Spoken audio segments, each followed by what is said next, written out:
The GoPro Mission 1 Pro, what we know so far before launch. So with all that being said, let's begin the video now. Alrighty, so in this video, we're going to be talking about not only the GoPro Mission 1 Pro, but also the Mission 1 and the Mission 1 Pro ILS2 as well. But we're mostly going to focus on the Pro, but we'll still mention the two other cameras too, because it kind of makes sense to do so. So starting off, we're going to be talking about the main updates and facts in regards to all of those cameras. And then afterwards, we're going to be talking about my personal opinion about those cameras overall. So with all that being said, let's go ahead and begin the video now. Alrighty, so let's go ahead and get into the nitty gritty here. So with the Mission 1 series, first and foremost, the quality supporting is absolutely nuts. And what I mean by that is all cameras do support 8K. And on top of that too as well, the frames per second support for all of those cameras is absolutely bananas. And let me get into the detail. So essentially with 8K, you're able to support up to 30 frames, up to even 60 frames per second, which is kind of unheard of in the action camera space and community as of right now. Not even the big head honchos over with the Insta360 Luna and also the DJI Osmo Pocket 4 support 8K and 60 frames per second. So this is kind of big news as more of an action camera based camera. And then on top of that too as well, when you go up to 4K, it's pretty similar with the gimbal cameras where it goes up to 4K and 240 frames per second. And you're going to want to hear how many frames per second it is with the 1080.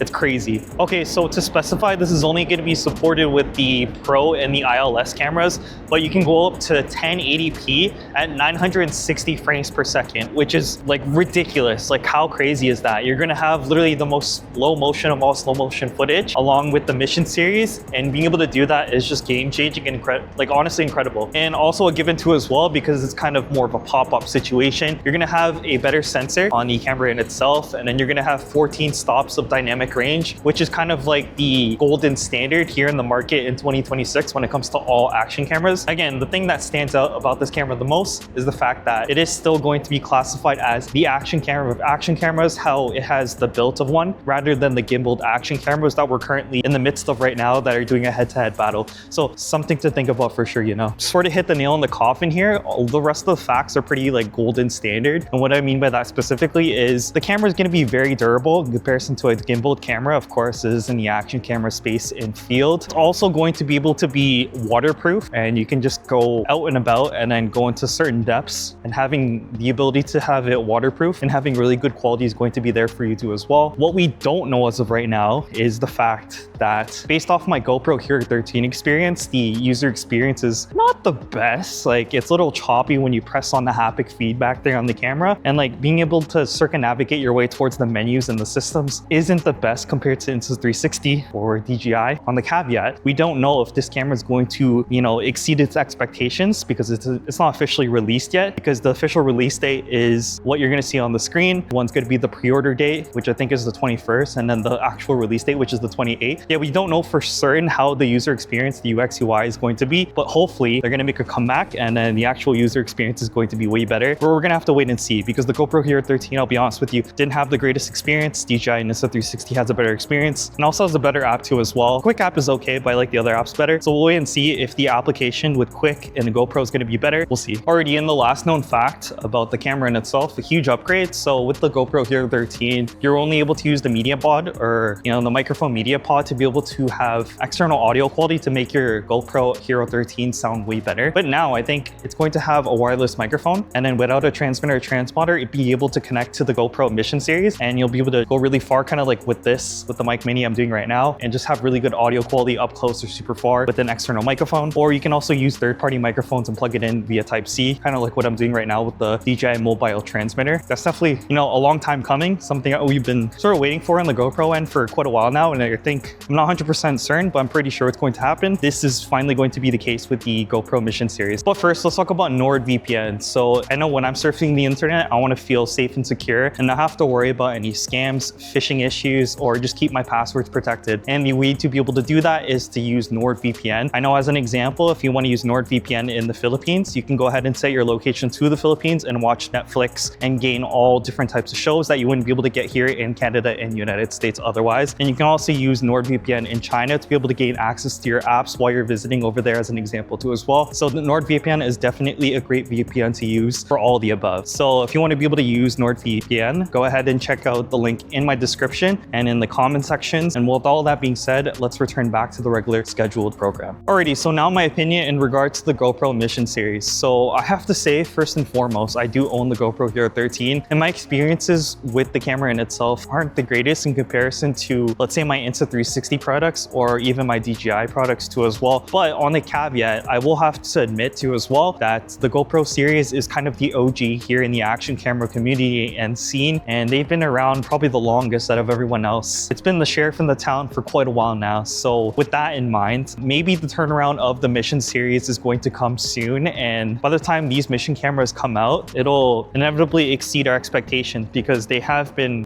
to be honest, quite behind for quite a while now. And with this comeback, maybe our expectations will be exceeded because maybe we'll have a better interface, and then the quality of the camera and all those FPS crazy amounts is going to make the camera so much better, and microphone connectivity so I can talk with the mic too as well, all the above. Maybe with these changes, it's going to be a really good camera. And to mention too as well, I haven't even mentioned it yet, with ILS being able to manually change a lens to any lens of your own choice, I think that's going to be very good as well. At the end of the day, I still have an impression of what GoPro's like based off the Hero 13, and that's going to be imprinted in my mind, if you know what I mean. But trying to give GoPro another chance, so when these cameras come out, we're pretty much just going to wait and see how they end up being. Yeah, only time will tell, but at the end of the day, we're gonna have to wait and see. Alrighty, so with all that being said, I hope you guys enjoyed the video. In my opinion, whether you get the GoPro Mission 1 series, completely up to you, but I would say things are looking good, and they have a lineage in history. They were released in the early 2000s, so it's not a bad play to end up getting the GoPro series or the Mission 1 series at the end of the day. So with all that being said, I hope you guys enjoyed the video. Leave a like, comment, and subscribe, and peace out.